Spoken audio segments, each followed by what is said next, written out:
This is Dr. Stephen Smith, and this video is on the medical treatment of autism, myth or reality. When we normally think about a disease, we make a diagnosis, in this case autism, and then we figure out a treatment, which is usually a medication. And this has been tried in autism. These are a number of drugs that have been tried, and you see they're circled in, contain red or shades of red. And this means it didn't work very well. The reason for this is autism is not a real disease, but more of a syndrome.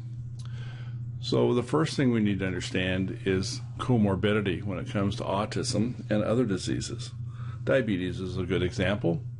In diabetes, there's two main risk factors. We have genetic risk factors and obesity.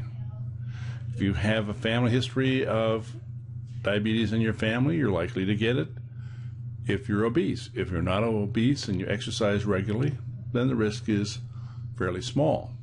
Once you have diabetes, then you have risks of cardiovascular disease, kidney disease, neuropathy, eye disease, poor wound healing. These diseases are considered comorbid as they exist along with the diabetes.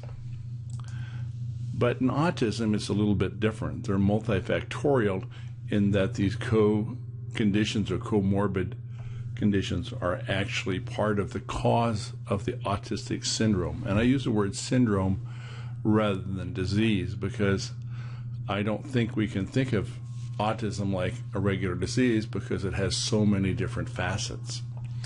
In this diagram, we have items here that are comorbid. They're in red: fungal infections, digestive enzyme deficiency, viral infections, chemicals, heavy metals, parasites, slow detoxification, low glutathione. And if you had all of these things going on, you'd be in a fix. You'd have a fairly high toxic load, and your body would be inflamed, and as follows, so would the brain. A more likely scenario is this, where part of the systems are fairly normal, like in this case, there's no parasites, there's moderate heavy metals, less chemicals, viral infections are there, fungal infections, bacterial overgrowth, and low glutathione. So we still have an excessive total load, the body is inflamed, and the brain is misfunctioning.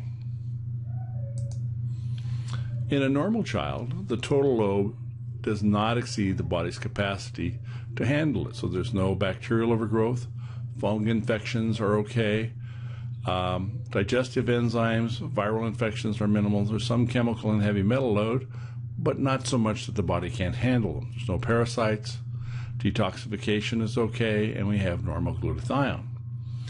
So the body is able to handle the load as indicated here with the green, and the body the same, and the brain is okay.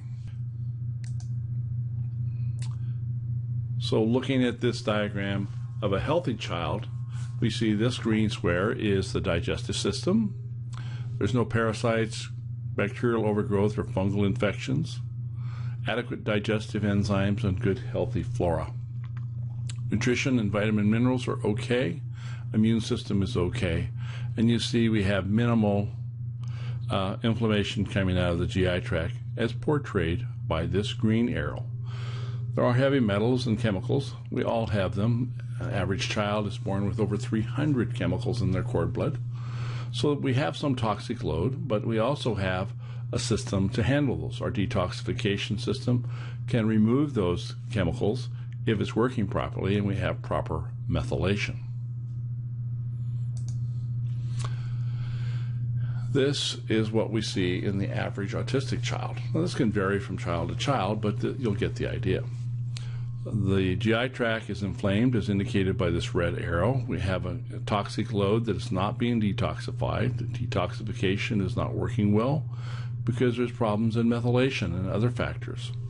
The immune system is not working, and then there's unknown factors that we have yet to discover, but we do know about these things.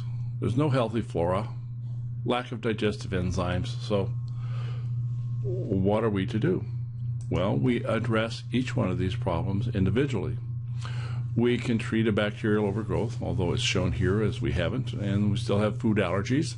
But we've taken care of the fungal infections. We've provided digestive enzymes, and we've provided healthy flora.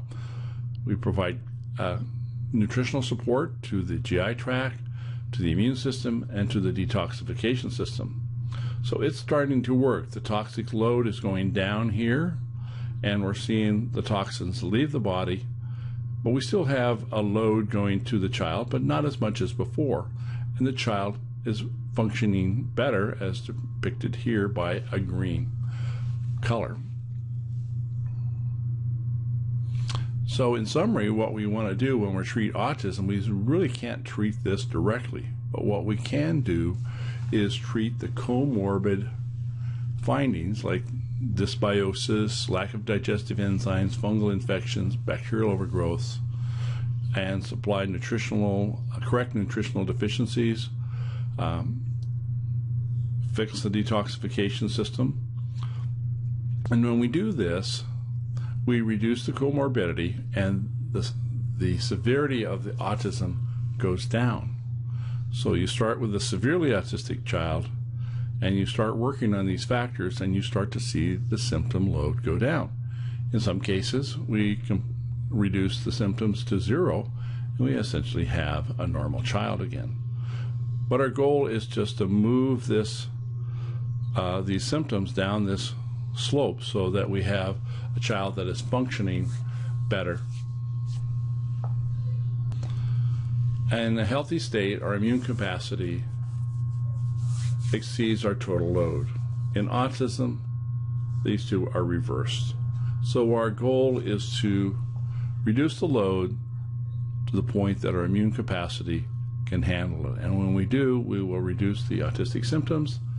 By reducing comorbidity, we'll have a healthier and better functioning child. Thank you, and I hope this helps you understand how nutrition and other interventions can work to help the autistic child by reducing the comorbidity.